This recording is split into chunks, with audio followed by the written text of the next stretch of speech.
Hello friends, welcome everyone. நான் உங்கள் Sabari. Telangana state Hyderabad சிட்டில குமரி அப்படிங்கிற 28 வயது பெண்மணி வாழ்ந்துட்டு வராங்க. அவங்களோட குடும்பம் ரொம்ப அழகான குடும்பம், ரொம்ப சின்ன குடும்பம். அந்த குமரிக்கு வாழ்க்கைன்னு பார்த்தாவே அவங்களோட கணவர் மட்டும் இல்லாம அவங்களுக்கு 2 குழந்தைகளும் இருக்காங்க. இந்த 4 பேரு ஒரு குடும்பமா ரொம்ப சந்தோஷமா வாழ்றாங்க. குமரியோட கணவர் பேரு போடா பிரவீன். இந்த பிரவீனுக்கு 32 வயது ஆகுது. ஒரு பிரைவேட் ஹாஸ்பிட்டல்ல பிசியோதெரபிஸ்டா அவர் வேலை பார்க்கிறார். அது மூலியமா வர சம்பளத்தை வச்சு இவங்க ரொம்ப சந்தோஷமா வாழ்றாங்க. ரொம்ப கியூட்டான பொண்ணுங்க, அழகான குடும்பம். ஒரு குழந்தைக்கு பேரு கிருஷிகான்னு சொல்லி பேர் வச்சிருக்காங்க. 2வது குழந்தைக்கு கிருத்திகான்னு சொல்லி பேர் வச்சிருக்காங்க. பேரை கேட்கும் போது இவங்க எவ்வளவு ஆசையா அந்த குழந்தைங்களுக்கு பேர் வச்சிருப்பாங்க, எவ்வளவு ஆசையா வளர்த்துறாங்கன்னு சொல்லிட்டு நல்லாவே தெரியும். குமரி பிறந்ததெல்லாம் கம்மம் டிஸ்ட்ரிக்ட். அந்த கம்மம் டிஸ்ட்ரிக்டும் தெலுங்கானால தான் இருக்கு. அந்த கம்மம் டிஸ்ட்ரிக்ட்ல தான் குமரியோட அப்பா அம்மா எல்லாமே வாழ்ந்துட்டு இருக்காங்க. குமரி காலேஜ் எல்லாம் படிச்சு முடிச்சதுக்கு அப்புறம் ஒரு நல்ல பையனா பார்த்து கல்யாணம் பண்ணி வைக்கணும்னு ஊர் ஃபுல்லா தேடி ஜாதகத்தை பார்த்து கடைசியா இந்த பிசியோதெரபிஸ்டான போடா பிரவீன் அப்படிங்கிறவர் நல்ல ஜாதகமா செட் ஆச்சு. பக்கத்து கிராமத்துல தான் இருக்காரு. ரொம்ப நல்ல பையனா இருக்காருன்னு சொல்லிட்டு வீட்டுல போய் பேசி எல்லா விஷயங்களும் முடிச்சு கல்யாணமும் பண்ணி வச்சாங்க. கல்யாணம் பண்ணி வச்சதுக்கு அப்புறம் அவங்க நினைச்ச மாதிரி தன்னோட பொண்ணான குமாரி ரொம்பவே சந்தோஷமா இருந்தா. 2 பேரும் சந்தோஷமா இருக்கிறத அவங்க கண்ணால பாக்குறாங்க. அவங்க பார்த்து அதை ரசிக்கிறதுக்குள்ளார அடுத்ததா ஒரு குழந்தை பிறந்துச்சு. அந்த குழந்தை பிறந்த அடுத்த 2 வருஷத்துல இன்னொரு குழந்தையும் பிறந்துச்சு. சரி, இவங்க ரொம்பவே நீட்டா செட்டில்ட் ஆயிட்டாங்க. மாப்பிள்ளை நம்மளோட பொண்ணை நல்லா பாத்துக்கிறாரு. இந்த மாதிரி ரொம்ப சந்தோஷமா இருந்தாங்க. அப்போதான் மே 28ஆம் தேதி 2024வது வருடம் குமரி அவங்க அப்பாவுக்கு கால் பண்றாங்க. அவங்க அப்பாவுக்கு கால் பண்ணி, நாங்க வெக்கேஷனுக்கு ஊருக்கு வர போறோம், கம்மம் டிஸ்ட்ரிக்ட் நம்ம வீட்டுக்கு தான் வந்துட்டு இருக்கோம். வந்ததுக்கு அப்புறம் ஒரு வாரம் 2 வாரம் இருந்துட்டு நாங்க திருப்பி கிளம்பிடுவோம் அப்படிங்கிறத முன்னாடி நாளே கால் பண்ணி சொல்றாங்க. இந்த தாத்தா பாட்டிக்கு அவ்வளோ சந்தோஷம். நம்மளோட பொண்ணு 2 பேத்திங்களையும் கூட்டிகிட்டு வரப்போறான்னு சொல்லிட்டு விளையாட்டு சாமானமாகட்டும், எல்லா விஷயங்களாகட்டும், பொதுவாக ஊர்ல பையனோ பொண்ணோ இருந்து வீட்டுக்கு வராங்க அப்படின்னா அவங்களுக்கு பிடிச்சது எல்லாத்தையுமே செஞ்சு வைப்பாங்க. திருப்பி அவங்க ஊருக்கு போகும்போது பிடிச்சது எல்லாத்தையுமே செஞ்சு வைக்கணும் அப்படின்னு சொல்லிட்டு எல்லா ப்ரிப்பரேஷனும் பண்ணுவாங்க. அதே மாதிரிதான் இந்த தாத்தா பாட்டியும் தன்னோட பொண்ணுக்காகட்டும் தன்னோட பேத்திங்களுக்காகட்டும் எல்லா விஷயங்களுமே பண்ணிட்டு இருக்காங்க. ஆனா அதே மே 28ஆம் தேதி எல்லா விஷயங்களும் பண்ணிட்டு இருக்கும் போது அந்த தாத்தா தன்னோட பேத்திங்களுக்காக விளையாட்டு சாமான வாங்கலாமேன்னு சொல்லிட்டு ஒரு கடையில் இருக்கும் போது அவருக்கு ஒரு கால் வருது. அந்த கால் ஒரு அன்னோன் நம்பர்ல இருந்து கால் வருது. அந்த கால் அட்டென்ட் பண்ணும் போது அவருக்கு அப்படி ஒரு ஷாக்கிங். நம்ம இது வரைக்கும் செஞ்சது எல்லாம், நம்மளோட கனவுகள் எல்லாமே வீணா போச்சு அப்படிங்கிறது அப்படி ஒரு ஷாக். அந்த கடையிலேயே அவர் கண்ணுல இருந்து தண்ணீர் வருது, அழுக ஆரம்பிக்கிறார். சுத்தி இருக்கிறவங்க எல்லாம் கேட்கறாங்க, என்ன சார் ஆச்சு, என்ன ஆச்சு, நீங்க பாட்டுக்கு விளையாட்டு சாமானை வாங்கிட்டு இருந்தீங்க, என்ன ஆச்சுன்னு கேட்கும் போது அவர் சொல்றது என்னன்னா, எனக்கு ஒரு கால் வந்திருக்குப்பா. அந்த கால்ல என்னோட பொண்ணோட குடும்பம் எல்லாத்துக்குமே ஒரு கார் ஆக்சிடென்ட் ஆயிடுச்சு அப்படிங்கிற ஒரு கால் வருது. கால் பண்ணது போலீஸ் அப்படிங்கிறத சொல்றாரு. சுத்தி இருக்கிறவங்களுக்கு என்ன சொல்றதுன்னே தெரியல. சார் சீக்கிரமா நீங்க போய் பாருங்க, சத்தியமா உங்க பொண்ணுக்கு எல்லாத்துக்கும் எதுவும் ஆயிருக்காது அப்படின்னு சொல்லி அந்த கடையை விட்டு அனுப்பிச்சு விடுறாங்க. உடனே அவர் வீட்டுக்கு வராரு. வீட்டுக்கு வந்து தன்னோட மனைவி கிட்ட சொல்றாரு.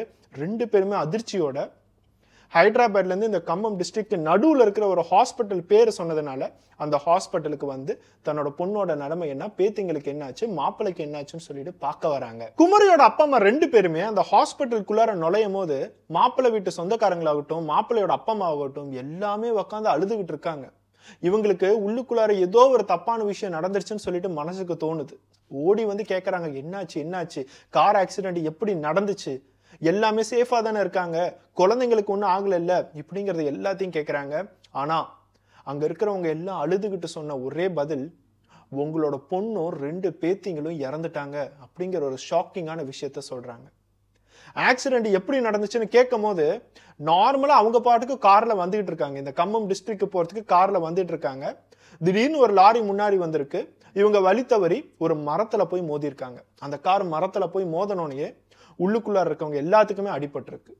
மாப்பிள்ளை மட்டும்தான், அதாவது அந்த போடா பிரவீன் அப்படிங்கிறவர் மட்டும்தான் தப்பிச்சிருக்காரு. அவருக்கு கொஞ்சம் மைனர் இன்ஜுரிஸ் இருந்திருக்கு. அவர் சீட் பெல்ட் போட்டதுனாலயோ என்னமோ அவருக்கு எந்த பிரச்சனையுமே நடக்கல.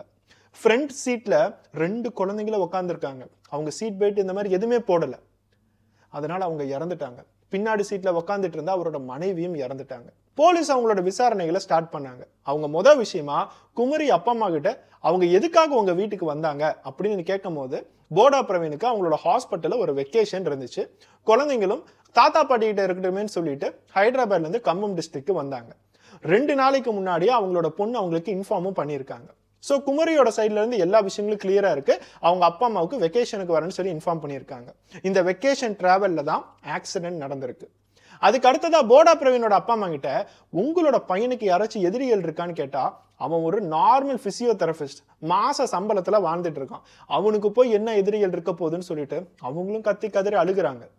போடா பிரவீன்கிட்ட போய் என்னதான் கரெக்டா நடந்துச்சு, எப்படி ஆக்சிடென்ட் நடந்துச்சுன்னு சொல்லிட்டு விசாரிக்க ஆரம்பிக்கிறாங்க. அதுக்கு பிரவீன் என்ன சொல்றாரு, எப்பயும் போலதான் சார் நாங்க கார் ஓட்டிட்டு போயிட்டு இருந்தோம், குழந்தைங்க 2 பேருமே ஆசைப்பட்டு முன்னாடி உக்காந்தாங்க, என்னோட மனைவி பின்னாடி உக்காந்துருந்தா, நார்மலா ஒரு ஹைவேஸ் ரோட்ல நான் பாட்டுக்கு போயிட்டு இருந்தேன், திடீர்னு ஒரு லாரி மறைச்சு ஃப்ரண்ட்ல அது பாட்டுக்கு எங்களுக்கு இடிக்கிற மாதிரி வந்துச்சு, என்ன பண்றதுன்னு தெரியாம நான் ஸ்டேரிங்கை திருப்பினேன், கார் கண்ட்ரோல் மீறி போய் ஒரு மரத்துல இடிச்சிட்டோம் சார். ஏதோ ஏர் பேக் இருந்ததுனாலையும் பெல்ட் போட்டிருந்தனாலையும் அன்பார்ச்சுனேட்டா நான் பொழைச்சிட்டேன், நானும் என்னோட மனைவி குழந்தைங்க கூட போயிருக்கலாமேன்னு சொல்லிட்டு அவர் அங்க கண்ணீர் விட்டு அழுகிறாரு. போலீஸ்க்கு கேட்கவே இதெல்லாம் பாவமா இருக்கு. இந்த எல்லா விஷயங்களும் விசாரிச்சு இது ஒரு ஆக்சிடென்ட் கேஸ் அப்படிங்கறத க்ளோஸ் பண்ணி பிரவீன் கிட்ட எல்லாமே சைன் வாங்கி அவரோட மனைவி ஆகட்டும் குழந்தைங்களாகட்டும் எல்லாத்தையுமே போஸ்ட்மார்ட்டம் பண்ண வச்சு போஸ்ட்மார்ட்டம் பண்ணி முடிச்சதுக்கு அப்புறம் அந்த பாடியை பெற்றோர்கள்ட்ட ஹேண்ட் ஓவரும் பண்ணிட்டாங்க. அதுக்கு அடுத்ததா ஃபியூனரல் ப்ராசஸ்லாம் நடக்குது. ஃபியூனரல் நடந்ததுக்கு அப்புறம் எல்லாரும் அவங்கவங்க வாழ்க்கைக்கு நார்மலா போயிட்டு இருக்காங்க. இந்த மாதிரி ஒரு ஆக்சிடென்ட் நடக்கும்போது குமரியோட அப்பா அம்மா பாதிக்கிறதையும் தாண்டி அந்த பிரவீன் அப்படிங்கிற ஒரு கணவர் ரொம்பவே பாதிச்சிருப்பார். ஏன்னா 1 வயசு 3 வயசு பெண் குழந்தை அப்படின்னா சாதாரண விஷயம் இல்லை.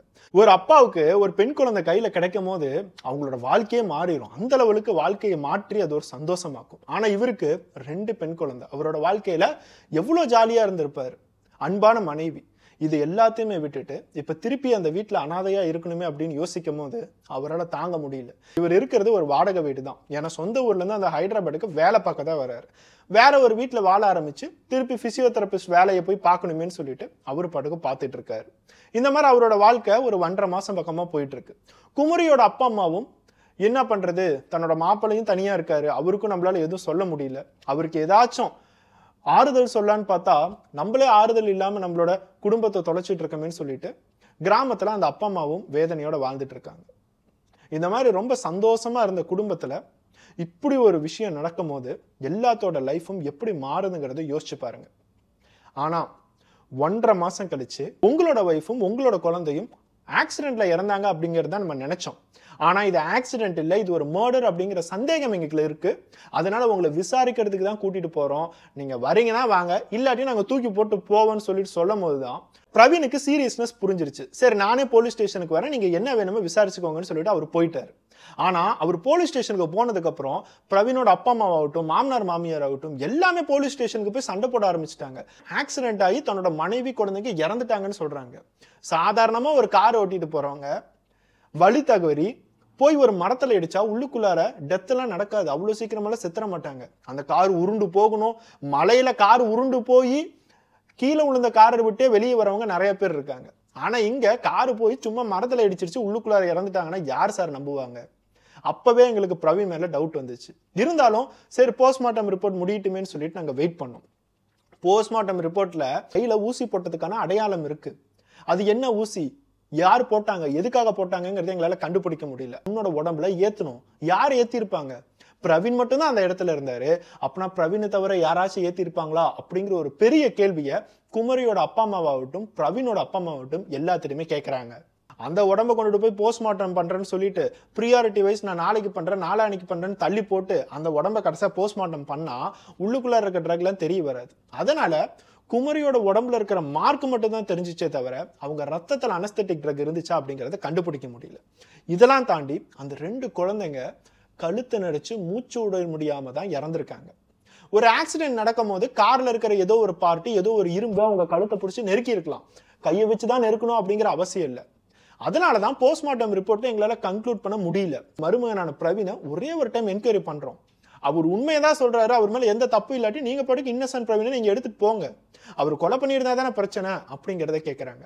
எல்லாத்தோட கோஆர்டினேஷன் வச்சும் எல்லாத்துக்கிட்டுமே அப்ரூவல் வாங்கி அந்த பிரவீனை போலீஸோட ஸ்டைல்ல விசாரிக்கும் போது பிரவீன் எல்லா விஷயங்களுமே ஒத்துக்கிறான். பிரவீனை விசாரிக்கிறதுக்கு முன்னாடியே பிரவீனோட போனை முதற்கொண்டு அவங்க ட்ராக் பண்ணியிருக்காங்க. பிரவீனோட போனை டேப் பண்ணும்போது தான் தெரிய வருது அவரு வேலை பார்க்குற ஹாஸ்பிட்டல்ல ஒரு நர்ஸோட தொடர்பு இருக்கு. அந்த நர்ஸோட பேரு சோனா பிரான்சிஸ். அவங்க கேரளால இருந்து இந்த ஹைதராபாத் சிட்டிக்கு வந்து அந்த ஹாஸ்பிட்டல்ல ஒர்க் பண்ணிட்டு இருக்காங்க. இவங்க 2 பேத்துக்குமே ரொம்ப நாளாவே தொடர்பு போயிட்டு இருக்குன்னு சொல்லிட்டு கால் ரெக்கார்ட்ஸ் எல்லாத்தையுமே வச்சு கண்டுபிடிச்சிட்டாங்க. போலீஸ் ஆரம்பத்துல பிரவீன் எங்க வாழ்ந்துட்டு இருக்காருன்னு சொல்லிட்டு பார்க்கும்போது தான் அவர் புதுசா ஒரு வீடை வாடகைக்கு எடுத்து வாழ்றாருன்னு சொல்லிட்டு தெரிய வந்துச்சு.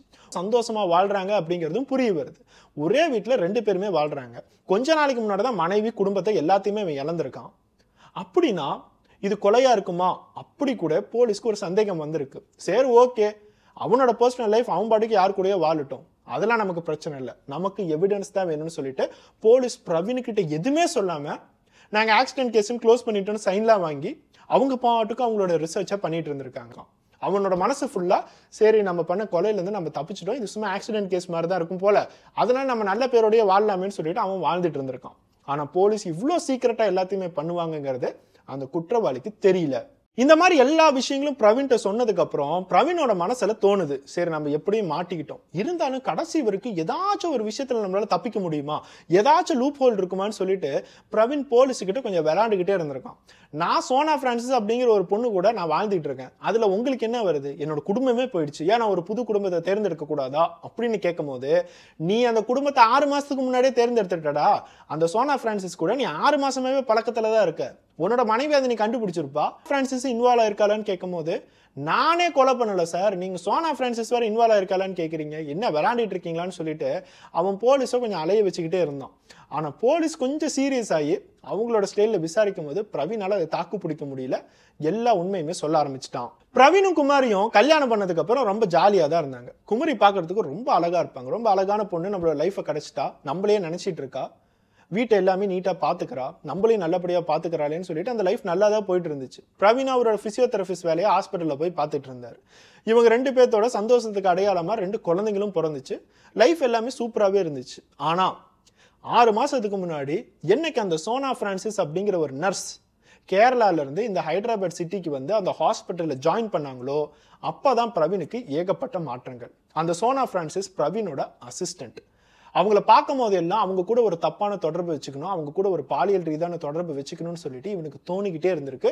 அதை கொஞ்சம் கொஞ்சமா சோனா கிட்ட எக்ஸ்பிரஸ் பண்ணவும் ஆரம்பிச்சிருக்கான். அந்த பொண்ணுக்கும் ஓகே, இவர் பிசியோதெரபிஸ்டா இருக்காரு, மாசானா இவ்வளவு சம்பளம் வாங்குறாரு, நம்மளும் இவரு நீட்டா சேர்ந்துட்டோம் அப்படின்னா ரொம்பவே நம்ம சந்தோஷமா வாழ்ந்துட்டு இருக்கலாம், நமக்கும் நிறைய பணம் கிடைக்குமேன்னு சொல்லிட்டு அந்த பொண்ணு நிறைய பிளான் பண்ணியிருக்காங்க. ஸோ இவங்க 2 பேர்த்தோட லவ் ஸ்டோரி அப்படியே அந்த ஹாஸ்பிட்டல்ல போயிட்டு இருந்திருக்கு. அந்த ஹாஸ்பிட்டல்ல எல்லாத்துக்குமே தெரிய வருது இவங்க 2 பேருமே ஒரு தப்பான தொடர்புல இருக்காங்க. ஒரு பக்கம் பிரவீன் கல்யாணம் பண்ணதுக்கு அப்புறமும் இந்த பொண்ணு கூட பழகிட்டு இருக்காரு இப்படிங்கிற எல்லா விஷயங்களும் தெரியுது. அந்த சோனா பிரான்சிஸ் அப்படிங்கிற பொண்ணுக்கு ரொம்ப கம்மியான வயசு தான், 22 வயசு பொண்ணு, எனக்கு கல்யாணம் எதுவும் ஆகல. ஸோ இந்த மாதிரி ஒரு தொடர்பு போயிட்டு இருக்கும் போது என்னதான் தப்பு பண்ணாலும் எவ்வளவுதான் மாட்டாம இருந்தாலும் குடும்பத்துல ஒரு நாள் மாட்டிக்கிட்டு தான் ஆகணும். இவரு பாட்டுக்கு என்ன யாருமே கண்டுபிடிக்க மாட்டாங்கன்னு சொல்லிட்டு ஹாஸ்பிட்டல்ல அவங்களுக்குன்னு கொடுத்த ஒரு தனி ரூம்ல பாலியல் ரீதியான தொடர்பை வச்சு சீக்கிரட்டா வாழ்ந்துட்டு இருந்தாங்க. ஆனா அவங்க பண்ண முதல் தப்பு என்னன்னா, அவங்களோட போன்ல அவங்களோட நியூட் போட்டோஸ் ஆகட்டும், நிர்வாணமா இருக்கிற அரை நிர்வாணமா இருக்கிற ரொமான்ஸ் பண்ற எல்லாத்தையுமே ஷேர் பண்ணியிருக்காங்க, பாரபட்சமே இல்லாம. அதை வீட்டுக்கு கொண்டுட்டு வந்து இந்த பிரவீன் மொபைலை பார்த்து ரசிச்சிட்டு இருந்திருக்கான். அவனோட மொபைல் என்னைக்காச்சும் ஒரு நாள் சந்தேகப்பட்டு அவங்களோட மனைவி எடுத்து பார்க்க மாட்டாங்களா? அந்த நாள் வந்துச்சு. குமரி எப்ப பார்த்தாலும் தன்னோட கணவர் ஒரு போன் எடுத்து நோண்டிக்கிட்டே இருக்காரு, ஏதாச்சும் இவரோட லைஃப்ல இருக்குமா அப்படிங்கிற ஒரு கேள்வியோட தான் அந்த மொபைல் எடுத்து பார்த்திருக்காங்க. ஆனா அந்த மொபைல் எடுத்து பார்க்கும்போது அந்த பெண்மணியால எதுவுமே பேச முடியல, அவங்களுக்கு கண்ணு ஃபுல்லா தண்ணீர் தான் வருது. இவ்வளவு நாளா உண்மையா இவன் கிட்ட எல்லாமே நான் வாழ்ந்துட்டு இருந்தேன், நமக்குன்னு சொல்லிட்டு 2 குழந்தை இருக்கு, என்னோட லைஃபே இந்த குழந்தைங்களுக்காகவும் இவனுக்காகவும் நான் கொடுத்துருக்கேன், ஆனா இவன் என்னன்னா சீப்பா இந்த மாதிரி விஷயங்கள்லாம் பண்ணிட்டு இருக்கானேன்னு சொல்லிட்டு உடனே அந்த பிரவீனை கூப்பிட்டு வார்ன் பண்ணியிருக்காங்க. நீ இந்த ரிலேஷன்ஷிப்பை இப்ப நிறுத்தல அப்படின்னா உன்னோட அப்பா அம்மா கிட்ட போய் நான் நிற்பேன், உன்னைய பத்தி எல்லாத்துக்குமே தெரிவிப்பேன் அப்படிங்கிறத வார்ன் பண்ணியிருக்காங்க. இந்த எல்லா விஷயங்களும் கேட்டோன்னா பிரவீன் பயந்துட்டான்.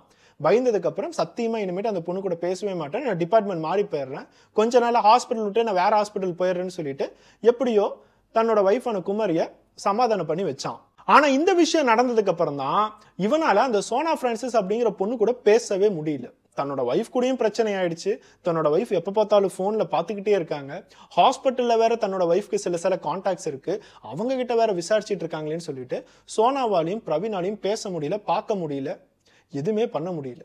அதனாலேயே இவங்க ஃபைனலா ஒரு டிசிஷன் எடுத்தாங்க. ஒரு நாள் சோனா வந்து பிரவீன் கிட்ட தைரியமா பேசினான், நம்ம 2 பேருக்கும் ஒரு தொடர்பு இருக்கு, நம்ம 2 பேரும் கல்யாணம் பண்ணிக்கிட்டா நல்லபடியா வாழலாம், உங்ககிட்டயும் காசு இருக்கு, எனக்கும் சம்பளம் இருக்கு, அப்புறம் எதுக்காக உன் ஃபேமிலின்னு நீ பிடிச்சி வச்சிட்டு இருக்க, பேசாம அவங்கள கொலை பண்ணிடலாமான்னு சொல்லிட்டு இந்த சோனா பிரான்சிஸ் அப்படிங்கிற பொண்ணு வந்து பிரவீன் கிட்ட பேசியிருக்காங்க. இந்த சோனா அப்படி பேசும்போது சரி ஒரு பொண்ணே நமக்கு ஐடியா தரா, அப்புறம் நம்ம என்ன எக்ஸிக்யூட் பண்ணிடலாமேன்னு சொல்லிட்டு பிரவீனும் ஒவ்வொரு விஷயமா கேட்டு எக்ஸிக்யூட் பண்ண ஆரம்பிச்சான். இவங்க மெடிக்கல் ஃபீல்டில் இருக்கிறதுனால அனஸ்தீசியா எவ்வளவு யூஸ் பண்ணணும், எவ்வளவு யூஸ் பண்ண இறந்து போவாங்க அப்படிங்கிற எல்லா விஷயங்களும் இவங்களுக்கு தெரிஞ்சிருக்கு. அதனாலேயே ஒரு அனஸ்தட்டிக் ட்ரக் அந்த சோனா நர்ஸுங்கிற சோனா கிட்ட இருந்து வாங்கி வச்சிருக்கான். தனியா ஒரு சிரஞ்சும் வாங்கி வச்சிருக்கான். 2வது பிரெக்னன்சி முடிஞ்சதுக்கு அப்புறம் ரொம்ப நாளாவே 2 குழந்தைங்க பிறந்தாச்சு. 2 குழந்தைங்களும் சிசேரியனா இருக்கு. அதனால நமக்கு உடம்பு எல்லாம் வலிக்குதுன்னு சொல்லிட்டு அடிக்கடி மசாஜ் எதாவது பண்ணுங்க, உடம்பு ரொம்ப வலிக்குதுன்னு சொல்லிட்டு அந்த குமரி அப்படிங்கிறவங்க ஹஸ்பண்ட் கிட்ட சொல்லிக்கிட்டே இருப்பாங்க. தன்னோட மனைவிக்கு இந்த மாதிரி உடம்பு வலி இருக்கு, அந்த உடம்பு வலிக்காக நம்ம ஊசி போடுறோன்னு சொன்னா அவ நம்பிடுவான்னு சொல்லிட்டு இவனுக்கு நீட்டா தெரியும். அன்னைக்கு மே 28 கம்மம் அப்படிங்கிற டிஸ்ட்ரிக்ட் நம்ம போறோம்னு சொல்லிட்டு எல்லாமே ரெடி ஆகுறாங்க. தன்னோட மனைவியோட வீட்டுக்கு தான் போறோம்னு சொல்லிட்டு அவனும் நீட்டா ரெடி ஆயிட்டு இருக்கான். குமரிக்கு அப்படி ஒரு சந்தோஷம். ரொம்ப நாள் கழிச்சு என்னோட அப்பா அம்மாவை பார்க்க போறேன், குழந்தைங்களாம் கூட்டிட்டு போறேன், திருப்பி என்னோட லைஃப் பழைய விஷயங்கள் எல்லாமே ஞாபகம் வருதுன்னு சொல்லிட்டு எவ்வளவோ விஷயங்கள் இருக்கும். அப்பா அம்மா வீட்டுக்கு போறதுன்னா எல்லாத்துக்குமே சந்தோஷமா தான் இருக்கும். அந்த மாதிரி சந்தோஷமா ரெடி ஆகி கரெக்டா கிளம்பும் போதுதான் பிரவீன் வந்து ஒரு இன்ஜெக்ஷனை தரான். இந்த இன்ஜெக்ஷனை உன்னோட உடம்புல போட போறேன், உனக்கு உடம்பு வலியில கொஞ்சம் நீட்டா இருக்கும், உடம்பு வலி ரொம்ப அதிகமாயிடுச்சு அப்படின்னா உன்னால எதுவுமே பண்ண முடியலையேன்னு சொல்லிட்டு அக்கறையோட அந்த இன்ஜெக்ஷனை போடுறதுக்கு குமரி விடுறாங்க. கையில வந்து இன்ஜெக்ஷனை ஏத்துறான். இன்ஜெக்ஷனை ஏத்தினதுக்கு அப்புறம் உடனே போய் கார்ல உக்காடுறாங்க. கார்ல உக்காரும் போதே அந்த இடத்துல குமரி மயங்கிட்டாங்க. கார் கொஞ்சம் தூரம் அப்படியே போகுது. கரெக்டா ஆள் நடமாட்டம் இல்லாத இடத்துல காரை நிறுத்துறான். குமரி இறந்துட்டாங்களா அப்படிங்கிறத பார்க்கறான். ஏன்னா அவன் அனஸ்தட்டிக் ஓவர் டோஸ் கொடுத்துருக்கான். மயக்க மருந்து ஓவர் டோஸா கொடுத்தா அவங்க இறந்துருவாங்க. குமரி அதே இடத்துல இறந்துட்டாங்க. இப்ப மிச்சம் இருக்கிறது அந்த 1 வயசு குழந்தையும் 3 வயசு குழந்தையும்.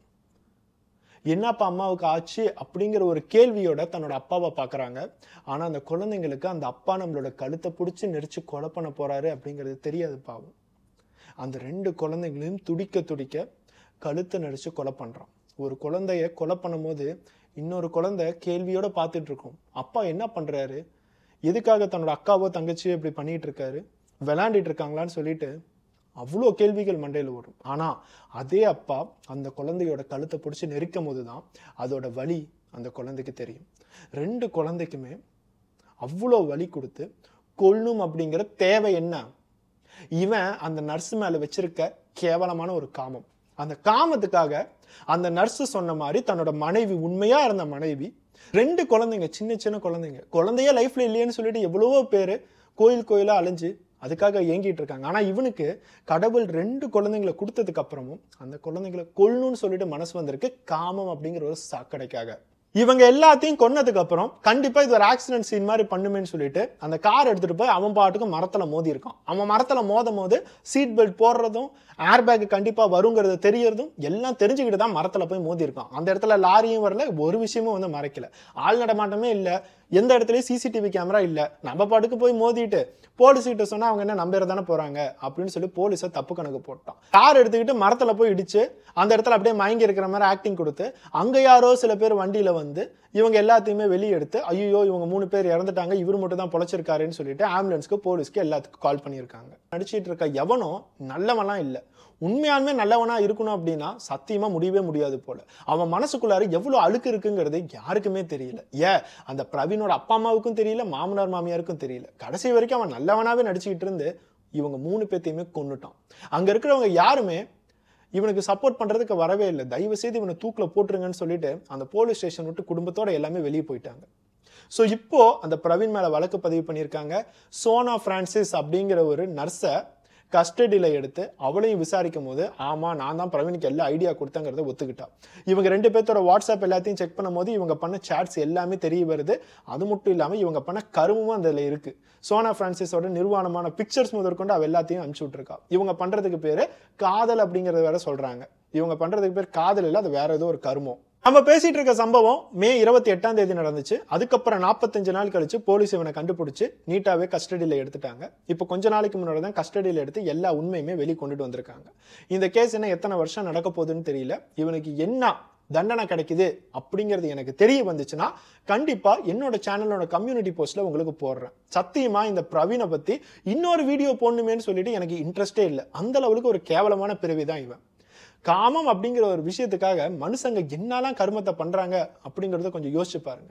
நமக்குன்னு சொல்லிட்டு உண்மையா ஒரு குடும்பம் இருக்கு, நம்மளை நேசிக்கிறாங்க, குழந்தைங்க நம்மளை எந்த லெவலுக்கு நேசிக்கிறாங்க, நம்மளை நம்பி எல்லாமே இருக்காங்களே அப்படிங்கறது எல்லாத்தையுமே விட்டுட்டு யாரோ ஒரு பொண்ணு பின்னாடி, யாரோ ஒரு பையன் பின்னாடி காமம் அப்படிங்கிற ஒரு விஷயத்துக்காக போய் எவ்வளவு அசிங்கத்தை பண்ணிட்டு இருக்காங்க.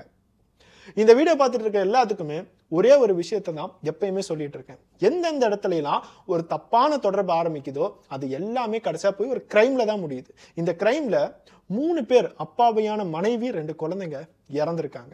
குடும்பத்துல கிடைக்கிற அன்பை விட்டுட்டு காமம் அப்படிங்கிற சாக்கடைக்கு போற எல்லாத்துக்குமே கடைசியா குடும்பமும் இருக்க மாட்டேங்குது, அவங்க நினைச்சா அந்த காமமும் இருக்க மாட்டேங்குது. கடைசியா போய் போலீஸ் ஸ்டேஷன்ல தனி மரமா உட்காந்து ஐயோ கடவுளே எதுக்காக நம்ம இதை பண்ணணும்னு சொல்லிட்டு புலம்பிட்டு தான் இருக்காங்க. அந்த புலம்புறதுல ஏதாச்சும் நடக்குமா?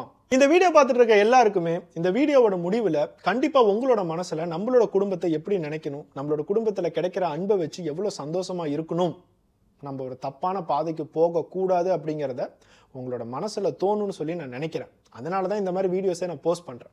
நெக்ஸ்ட் வீடியோல பார்ப்போம். பை.